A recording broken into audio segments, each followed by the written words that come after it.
Dr. Ee, thank you so much. Welcome to Kampung Palliative Care channel. Thank you. Just so grateful that you've taken time to be with us on this channel. If you remember, Dr. Ee, it's been about several weeks since we last met. And when during our conversation, you mentioned why you thought it was important to have community involvement in palliative care. And I thought maybe you could elaborate on what it means to you and how do you think it could translate into action within the community? Yeah, I think community involvement in everything, not just palliative care, is very vital. You just think of it, the irony of it, we successfully promote volunteerism and people travel across the island to be volunteers with a good heart, but totally unaware that his or her neighbor needs attention and needs help.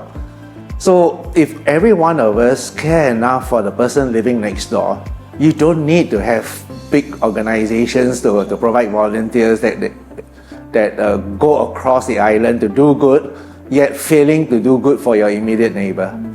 So I think if the community is involved, just being attentive to who needs help that is just right beside you, I think we can solve a lot of problems. Now, why should a third party be involved? We are not naturally made to be a caregiver. And to be a caregiver takes a lot out of our life in terms of energy, time. Just think of it, especially in the case of a woman who have to be a caregiver. The woman has multiple roles, and very often you find that she's overly stretched and stressed because she has to be a wife, a mother, a daughter, and if it's a dual income family, trying to make a living as well. And then on top of it, to provide care for someone that needs attention, in the case of palliative, for someone that is suffering and probably towards the end of their life, something has to give. And having a neighbor or someone in the neighborhood to come and assist will go a long way to provide relief. It doesn't have to be something medical. It can just be, okay, why don't you take a break? I'll just pay attention. If there's anything, I'll shout out for you. And let the caregiver go and have a half an hour, 1 hour nap, have a break. That goes a long way to helping. So community involvement doesn't have to be technical, doesn't have to be difficult. It's as simple as just being there for the person. And that goes a long way to helping the caregiver itself. And Dr. Ee, you really mentioned a very interesting point. And firstly, thank you. As a woman, I'm so relieved that you understand the pressures that we women, we face. Sure. Because being in Asian society, generally caregiving falls on the women in the household. And you're right to say that we have multiple roles to play. And sooner or later, we all have 24 hours. Definitely one ball is going to drop. And without that support and understanding, the kind of impact that it has on the mental health of the caregiver is tremendous. Yeah, but before we go into the role of the community, the role of the family itself needs to be re-examined. So typically now with small families, husband and wife may be the only child in their respective families. So these two will be looking after 4 parents who are aging, who may need attention.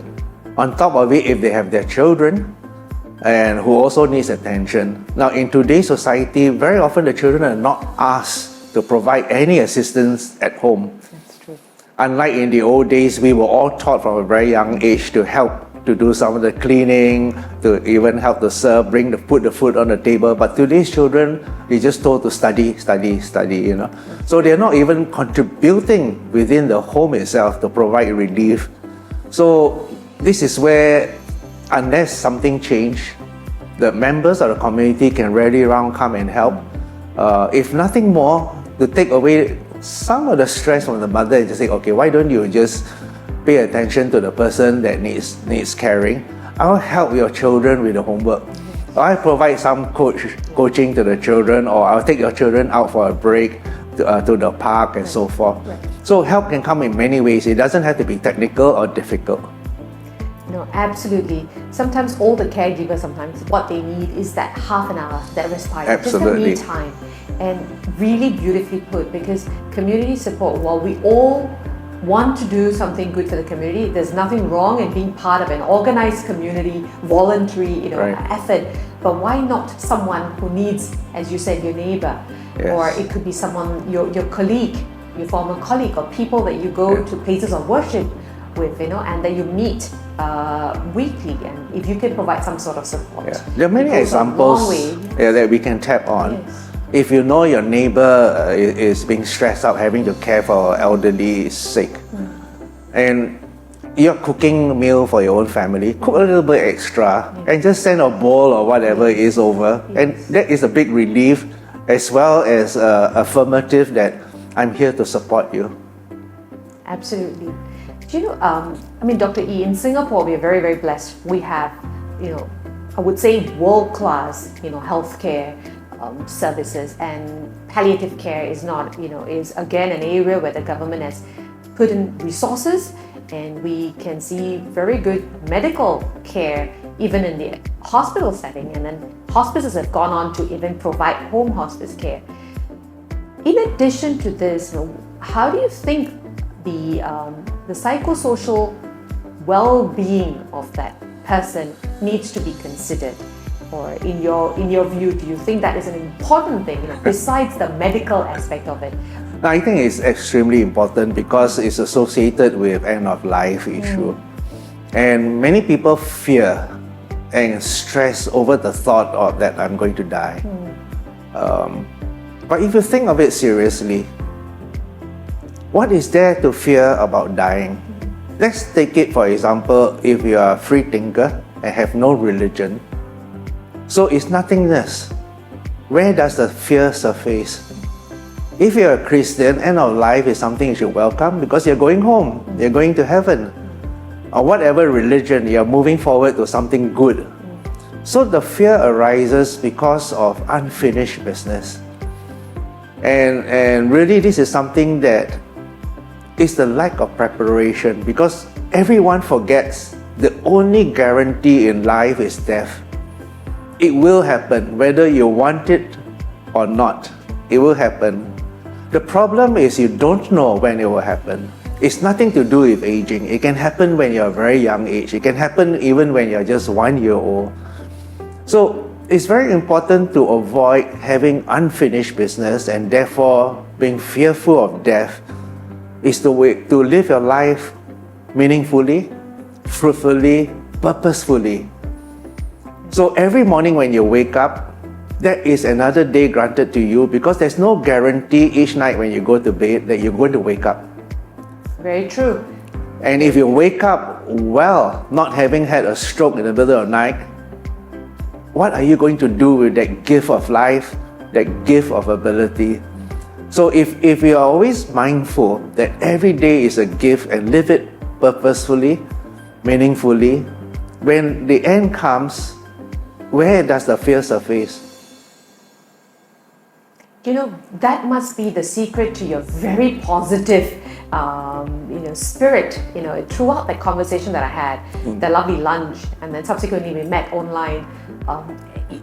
You were always brimming with this positivism, in you, and very positive outlook in life.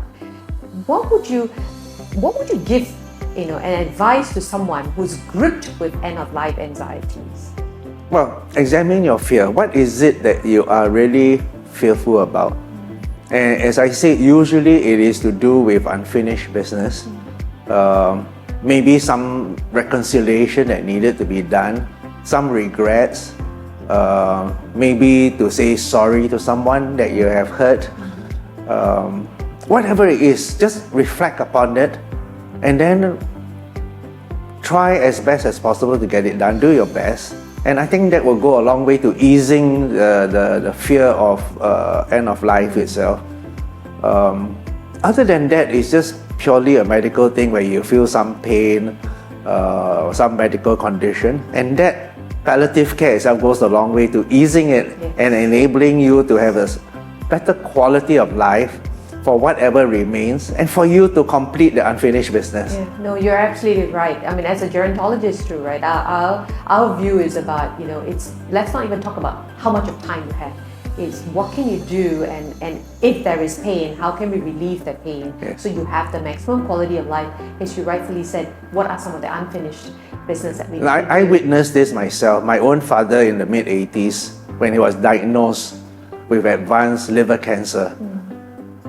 Those days, the field of oncology wasn't so well known and so well developed. But we decided that it was an issue for my mother and father to discuss and decide themselves, because in mid-80s, to operate itself is a high risk, and you probably won't survive the operation. So after some discussion, my father came back to us and said, actually all I need is 2 more weeks and I will have completed all that I've done.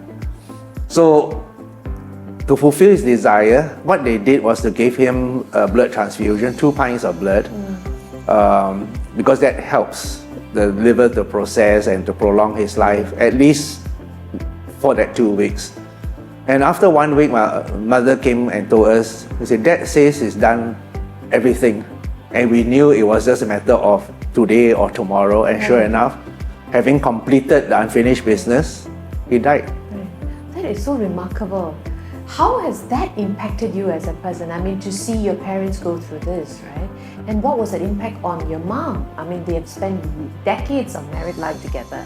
But for them to say this, although it looks so practical and pragmatic, but there must be so much of centeredness, resilience, gratitude for them to actually hold up and say that all I need is just that 2 weeks. Well, it's faith. Yes. It's having a belief, so that helps a lot. In itself, the experience benefited my mom when her own death came about many years later. Because even though my dad had very advanced liver cancer, in the end, as a nun put it very appropriately, everybody prayed for him to have miraculous cure from his liver cancer, but he died of heart attack.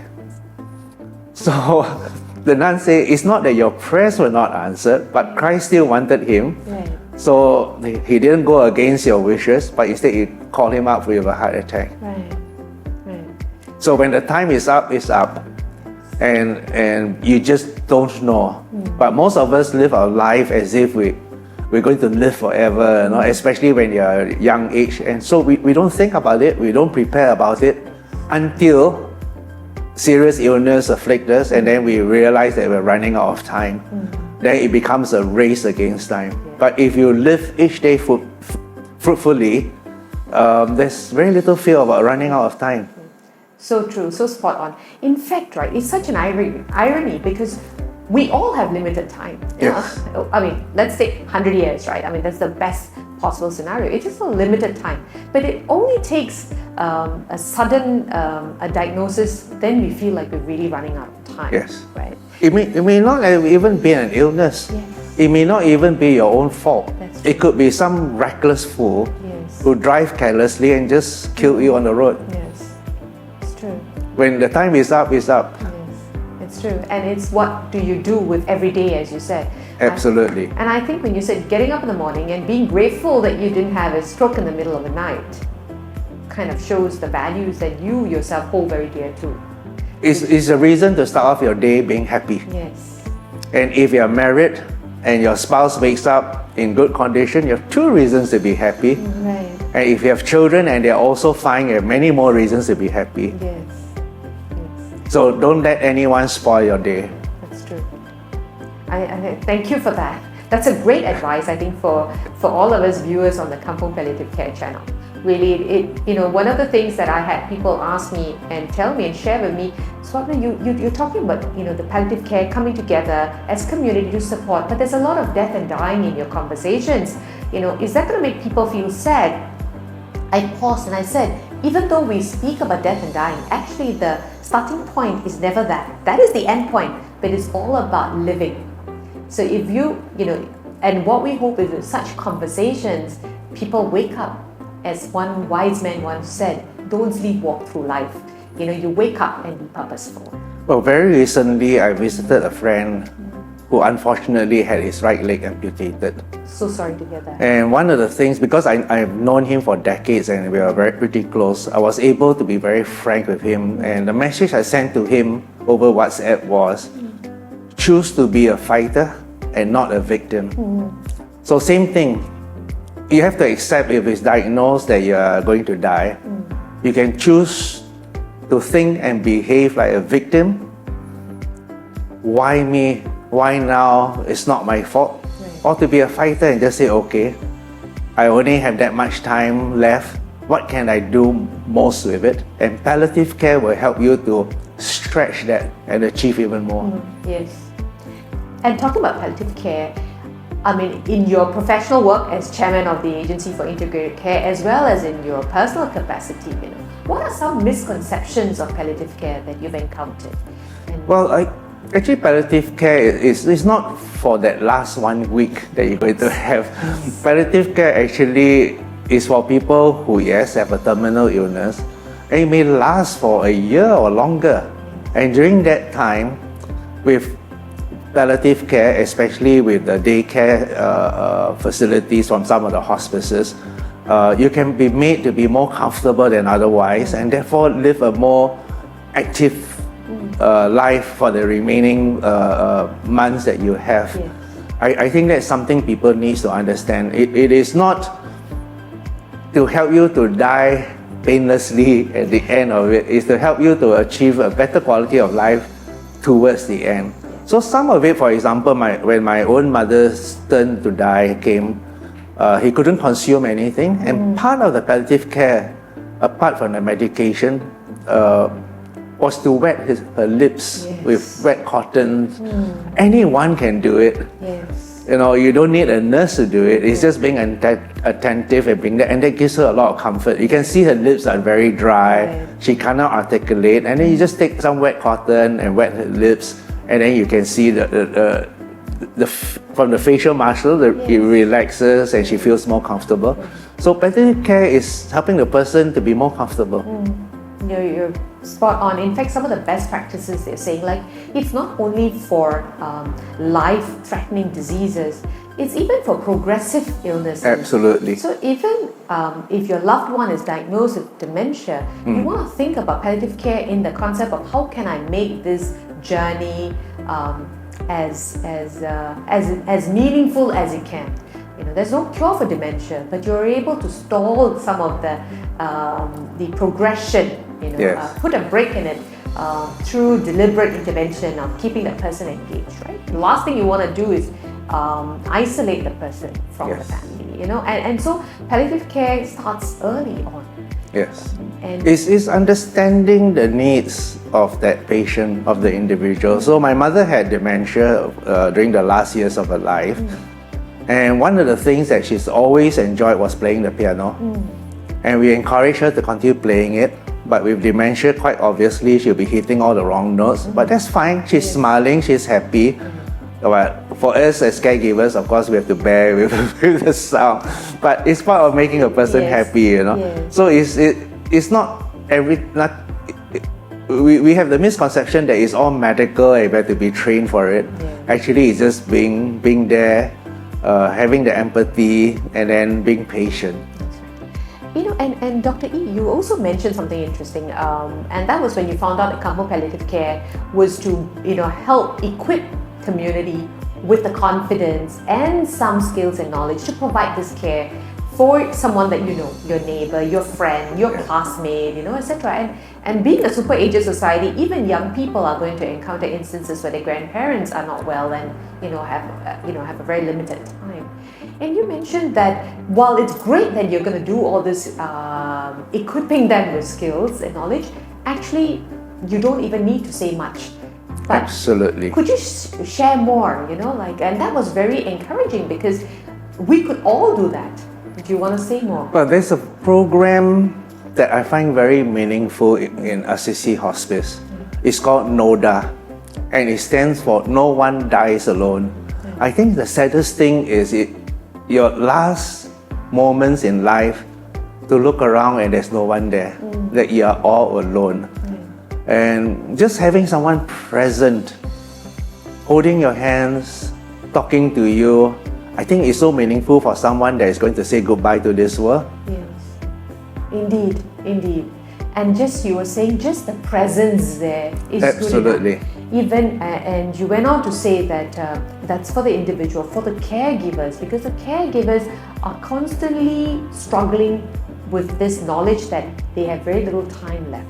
So we all know about grief, we all know about bereavement, but there's also this anticipated grief that I'm going to lose my loved one. And Dr. Ee, you were saying, even if you don't know what's the right word, just be there.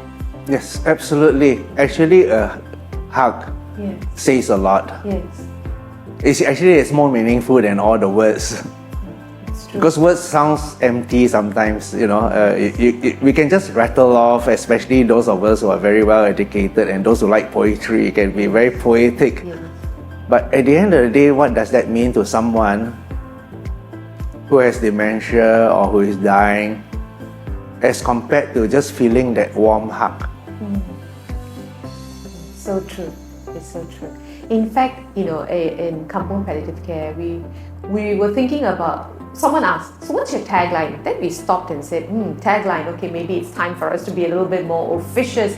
But we said, no, let's take a step back. All we want to do is really just build connections. Because Yes. after all, as humans, we're never meant to be an island, right? Yeah. We are social. Yes. And we need the connections. And it's really about building connections. Yeah. With what outcome?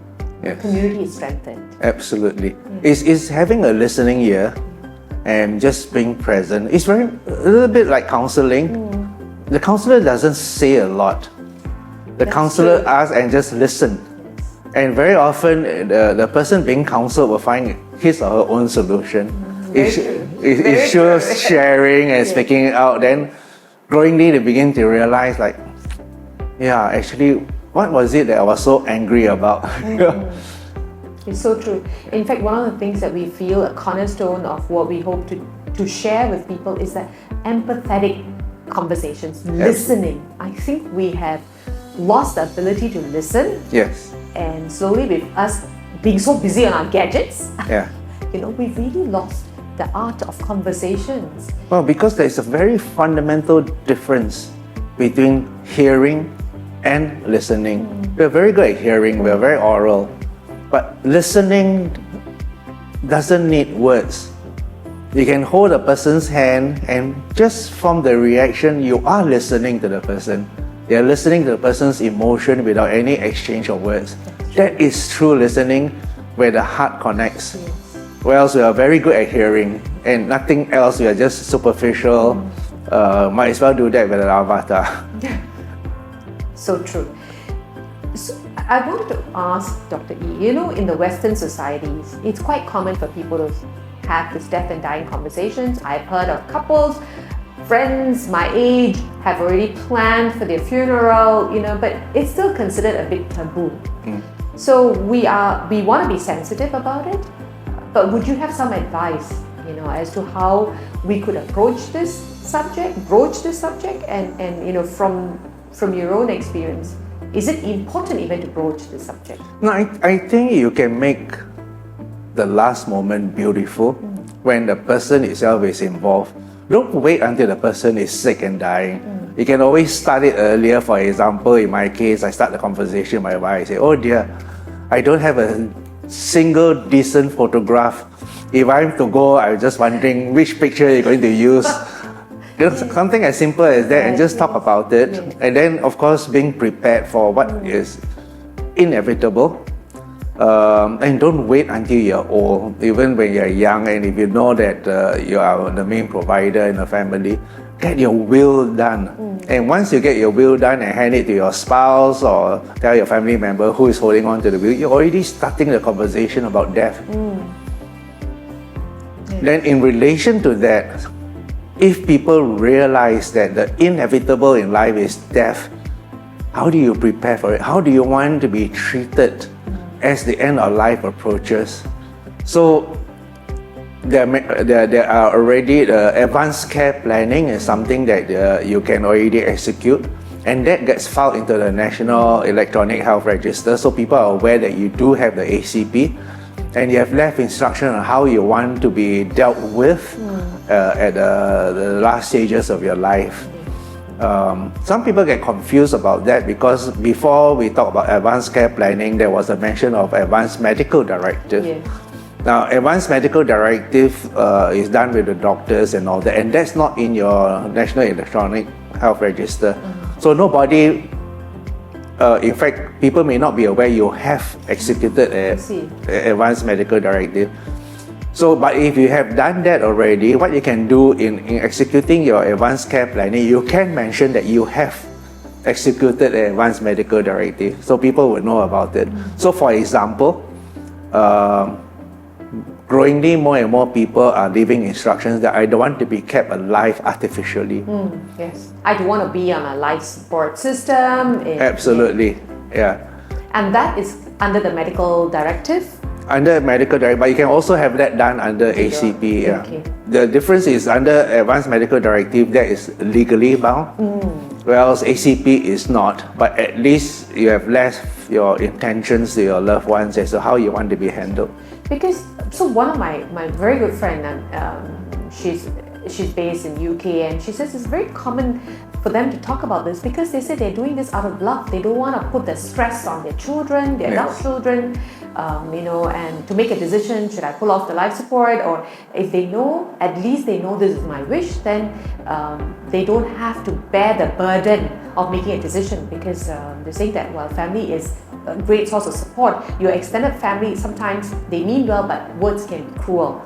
Like, for an adult child to hear that I've not done the best for my parent is not the thing they want to hear when they're already grieving. So it's really from a place of love, and from a place of peace also for themselves. Yes. They don't want to burden. And coming back to Singapore, I think the context of these conversations, I always tell that, I've conducted some legacy cafe conversations, and I make it a point to say, when we talk about how you want to be remembered, when people attend your funeral and you talk about how you want to be remembered, it's actually about you thinking about how you want to live life from now. So it's never about death and dying, it's about how you want to live life now. Even making those decisions about putting your will in place, having your advanced care plan, it's all about how you want to live without that burden, and when it's time's up, you've done to the best of your ability. You've taken care of your loved one. Yeah. And that is from the perspective of the individual who accepts that he or she will face death one day. What about for those who don't? That's a good. I want to maybe ask you, how do you broach the subject for individuals who are not quite ready? Well, I think the starting point is get everyone to realize there's no guarantee that tomorrow's is theirs, or even that the next moment is theirs. That's true. And if you ask people truthfully, no one can tell you, no, I'm not going to be alive tomorrow. It's an impossible question to answer. You just don't know. Yes. And if you don't know, don't you want to be prepared for it? Then what are the preparations? And then you ask yourself, if I don't wake up tomorrow, what are the problems I'll leave behind? The lack of a will. Who is going to administer the estate? How is it going to be split between my wife and my children? You're going to leave behind a whole host of problems by being unprepared. Yes, it's true. And I've heard of families being divided because these things were not expressed. Absolutely. Yeah. So true. So true.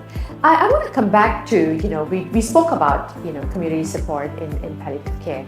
Singapore is so unique in the sense that we are multiracial, multi-ethnic community, multi-religious community. Given this backdrop of how rich we are, and we're not a homogeneous society, do you still think there is a place for community support in palliative care? Sure. Based on what we have discussed, that being there as support is non-technical, it's non-religious, it's non-racial, it's just being there as human being to human being, then it shouldn't be a problem at all. There are certain things that obviously you wouldn't do. If you're a Chinese family and you're helping a Muslim family next door, you don't want to provide food that you cook from your own kitchen. Yes.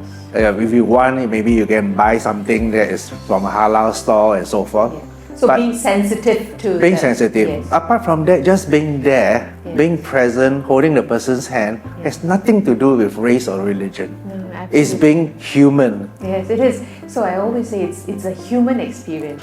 Yeah. So death and dying is a human experience, grief is a human experience, and it cuts across all strata of society. Yeah. It's just like how, in the aging, we speak a lot about loneliness, isolation, and that happens even to elderly and seniors who are from well-to-do Yeah. social-economic Yeah. status. No, I mean, Cuts a across. I classic, like that. classic example. When you need a blood transfusion, you do not ask from where this blood came from. Yeah. Is it from a Christian? Is it from a Buddhist? Is it from a Taoist? Is it from a Chinese? You don't ask. Yeah. All you want is to make sure the blood matches yours. That's right. The gift of life, isn't it? That's it, yeah. Yes. So to talk about all these other things is pure, sheer mischief on somebody else's part. They forgot, first and foremost, we're just human beings. Then we have different beliefs, that's fine. Each one are entitled to their own belief. But fundamentally, the first point of contact is human to human. Yes. And then we accept and respect each other's differences in our different beliefs. Yeah, so true, so true. It's very heartwarming hearing this from you. I feel inspired, why we are doing this and why it's so important to get our message out there. And really, I think as a caring and compassionate society, as you said, no one should feel alone in this journey. End of life is something that we all experience. Why not come together? Yeah, and I provide think the the support. young needs to be involved for a very simple reason. If you look at all the grief at wakes, when people die, obviously a big part of it is realizing I'm going to miss this person. So the question is, when this person was alive, how did I spend my time with this person?